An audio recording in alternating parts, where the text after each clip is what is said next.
For a person who was your age, 17, with Herman's Hermits, what was the feeling like for you to be that big? I was in an extraordinary situation because I was the same age as the audience. And that was unusual. You know, like the Beatles were in their 20s, the Stones were in their 20s, Dave Clark, Five were all in their 20s. And I was the same age as the people who were sitting out there. Now, how did that help you relate? Well, obviously, I would go, when I wasn't working, I would go and see the Stones and the Dave Clark Five and be a fan of them. So I could understand why people...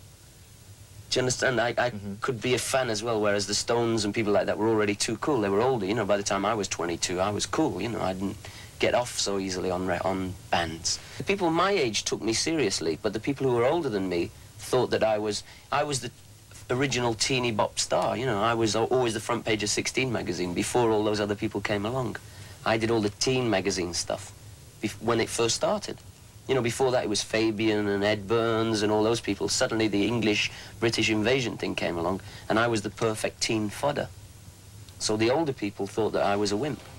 With his new band, the Tremblers, Peter Noone is moving away from the image he had with Herman's Hermits. While the Tremblers' rock and roll is still in the light vein, it's a long way from songs like Henry VIII.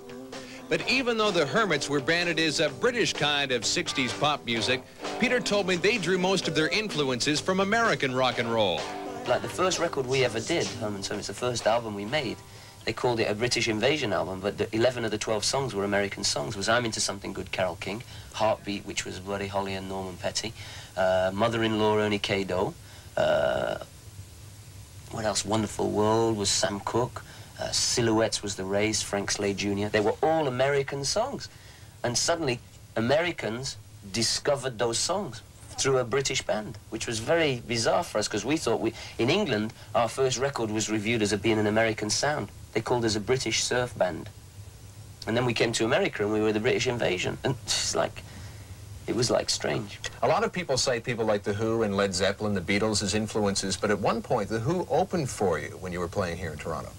I was a fan of theirs, and whenever we toured Herman's Hermits, we had that teenage power. You know, I had this teenage power where I could get my friends into good situations.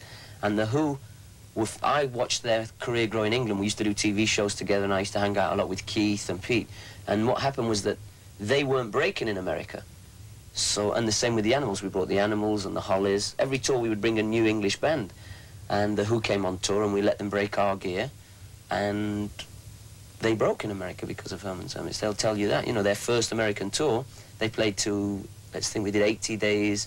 They played to almost 1 million people in 80 days.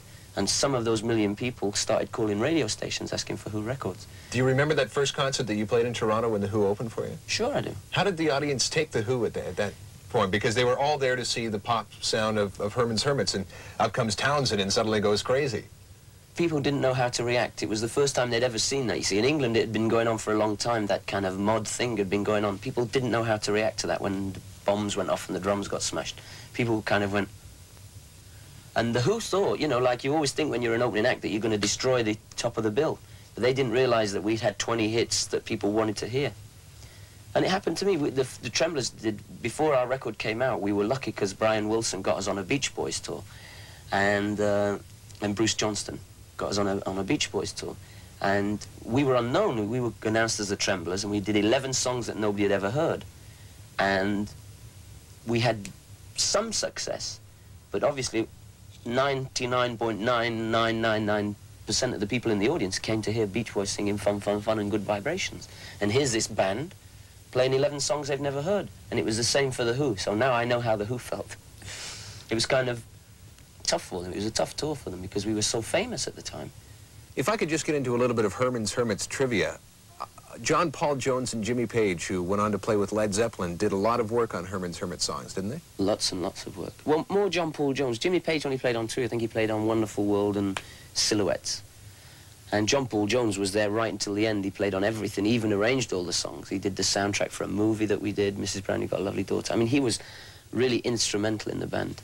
And you see, that's why I'm amazed that people try and lock me into being a pop singer from the 60s when they let Jimmy Page come out of that period into being Led Zeppelin and John Paul Jones come out of that period and let Eric Clapton come from the Yardbirds. For Your Love, pretty wimpy song written by Graham Gouldman, who wrote 4 or 5 Herman's Hermits songs. and they let Eric Clapton become someone else, but I'm not supposed to grow up. Maybe because I don't look old. Maybe if I was wasted away, you know, with my guitar, you know, then they would let me be like, oh, good, he's wasted away, he's wiped out, he's doing tons of cocaine in his hotel room.